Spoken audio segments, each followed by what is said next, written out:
അധ്യായം 36.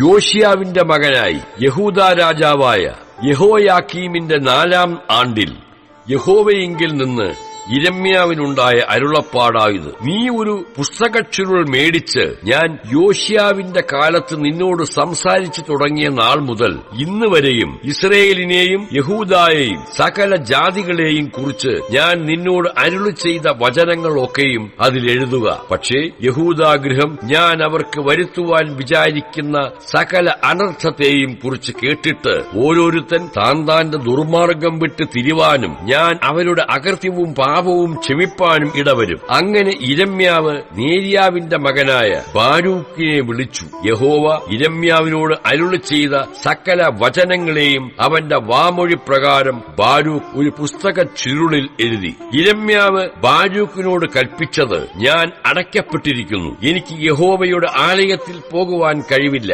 ആകയാൽ നീ ചെന്ന് എന്റെ വാമൊഴി കേട്ട് എഴുതിയ ചുരുളിൽ നിന്ന് യഹോവയുടെ വചനങ്ങളെ യഹോവയുടെ ആലയത്തിൽ ഉപവാസ ദിവസത്തിൽ തന്നെ ജനം കേൾക്ക വായിക്ക. അതത് പട്ടണങ്ങളിൽ നിന്ന് വരുന്ന എല്ലാ യഹൂദായും കേൾക്കെ നീ അത് വായിക്കണം. പക്ഷേ അവർ യഹോവയുടെ മുമ്പിൽ വീണ് അപേക്ഷിച്ചുകൊണ്ട് ഓരോരുത്തൻ താന്താന്റെ ദുർമാർഗം വിട്ടുതിരിയും. യഹോവ ഈ ജനത്തിന് വിധിച്ചിരിക്കുന്ന കോപവും ക്രോധവും വലിയതല്ലോ.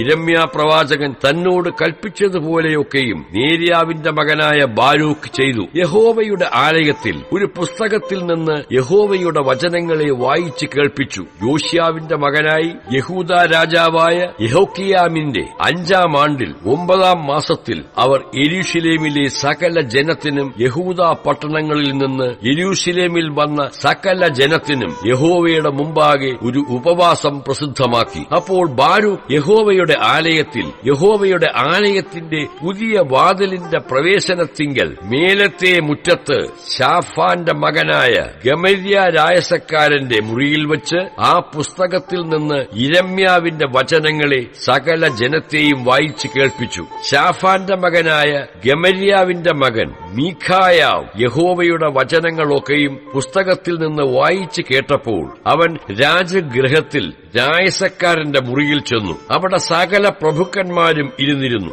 രായസക്കാരൻ എലീശാമായും ശെമയ്യാവിന്റെ മകൻ ദെലേയാവും അബ്ഖോരിന്റെ മകൻ എൽനാഥനും ശാഫാന്റെ മകൻ ഗമര്യാവും ഹനന്യാവിന്റെ മകൻ സിദക്കിയാവും ശേഷം പ്രഭുക്കന്മാരും തന്നെ. ബാരൂക്ക് ജനത്തെ പുസ്തകം വായിച്ച് കേൾപ്പിച്ചപ്പോൾ താൻ കേട്ടിരുന്ന വചനങ്ങളൊക്കെയും മീഖായാവ് അവരോട് പ്രസ്താവിച്ചു. അപ്പോൾ സകല പ്രഭുക്കന്മാരും കൂശിയുടെ മകനായ ശെലെമ്യാവിന്റെ മകനായ നഥന്യാവിന്റെ മകൻ യഹൂദിയെ ബാരൂക്കിന്റെ അടുക്കൽ അയച്ചു. നീ ജനത്തെ വായിച്ച് കേൾപ്പിച്ച പുസ്തക ചുരുൾ എടുത്തുകൊണ്ട് വരിക എന്ന് പറയിച്ചു. അങ്ങനെ നേര്യാവിന്റെ മകൻ ബാരൂക്ക് പുസ്തക ചുരുൾ എടുത്തുകൊണ്ട് അവരുടെ അടുക്കൽ വന്നു. അവർ അവനോട് ഇവിടെ ഇരുന്നത് വായിച്ച് കേൾപ്പിക്ക എന്ന് പറഞ്ഞ് ബാരൂക്ക് വായിച്ച് കേൾപ്പിച്ചു. ആ വചനങ്ങളൊക്കെയും കേട്ടപ്പോൾ അവർ ഭയപ്പെട്ട് തമ്മിൽ നോക്കി. ബാരൂക്കിനോട് ഈ വചനങ്ങളൊക്കെയും ഞങ്ങൾ രാജാവിനെ അറിയിക്കും എന്ന് പറഞ്ഞു. നീ ഈ വചനങ്ങളൊക്കെയും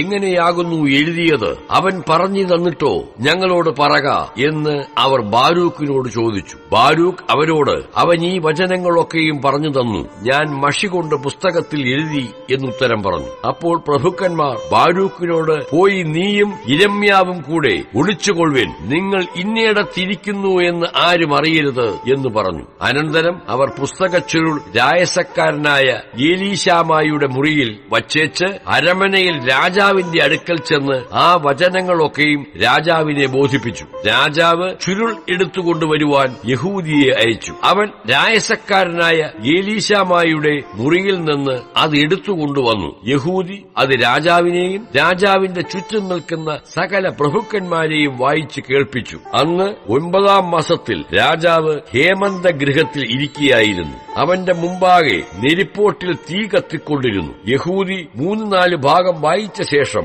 രാജാവ് എഴുത്തുകാരന്റെ ഒരു കത്തി കൊണ്ട് അത് കണ്ടിച്ച് ചുരുൾ മുഴുവനും നെരിപ്പോട്ടിലേക്ക് തീയിൽ വെന്തുപോകും വരെ നെരിപ്പോട്ടിൽ ഇട്ടുകൊണ്ടിരുന്നു. രാജാവാകട്ടെ ആ വചനങ്ങളൊക്കെയും കേട്ട ഭൃത്യന്മാരിൽ ആരെങ്കിലുമാകട്ടെ ഭയപ്പെടുകയോ വസ്ത്രം കീറുകയോ ചെയ്തില്ല. ചുരുൾ ചുട്ടുകളയരുതേ എന്ന് എൽനാഥാനും ദെലേയാവും ശെമരിയാവും രാജാവിനോട് അപേക്ഷിച്ചു. എങ്കിലും അവൻ അവരുടെ അപേക്ഷ കേട്ടില്ല. അനന്തരം ബാരൂക്ക് എന്ന എഴുത്തുകാരനെയും യിരെമ്യാ പ്രവാചകനെയും പിടിപ്പാൻ രാജാവ് രാജകുമാരനായ യെരഹ്മേലിനോടും അസ്രീയേലിന്റെ മകനായ സെരായാവോടും അബ്ദേലിന്റെ മകനായ ശെലെമ്യാവോടും കൽപ്പിച്ചു. എന്നാൽ യഹോവ അവരെ ഒളിപ്പിച്ചു. ചുരുളും ബാരൂക്ക് യിരെമ്യാവിന്റെ വാമൊഴി പ്രകാരം എഴുതിയിരുന്ന വചനങ്ങളും രാജാവ് ചുട്ടുകളഞ്ഞ ശേഷം യഹോവയുടെ അരുളപ്പാട് യിരെമ്യാവിനുണ്ടായതെന്തെന്നാൽ, നീ മറ്റൊരു ചുരുൾ മേടിച്ച് യഹൂദാ രാജാവായ യഹോയാക്കീം ചുട്ടുകളഞ്ഞ മുമ്പിലത്തെ ചുരുളിൽ ഉണ്ടായിരുന്ന വചനങ്ങളൊക്കെയും അതിലെഴുതുക. എന്നാൽ യഹൂദ രാജാവായ യഹോയാക്കീമിനോട് നീ പറയേണ്ടത്, യഹോവ ഇപ്രകാരം അരുളി ചെയ്യുന്നു, ബാബേൽ രാജാവ് വന്ന് ഈ ദേശത്തെ നശിപ്പിച്ച് മനുഷ്യനെയും മൃഗത്തെയും മുടിച്ചുകളയും എന്ന് നീ അതിലെഴുതിയത് എന്തിന് എന്ന് പറഞ്ഞു. നീ ആ ചുരുൾ ചുട്ടുകളഞ്ഞുവല്ലോ. അതുകൊണ്ട് യഹൂദ രാജാവായ യഹോയാക്കീമിനെക്കുറിച്ച് യഹോവ ഇപ്രകാരം അരുളി ചെയ്യുന്നു, അവന് ദാവീദിന്റെ സിംഹാസനത്തിൽ ഇരിപ്പാൻ ഒരുത്തനുമുണ്ടാകയില്ല.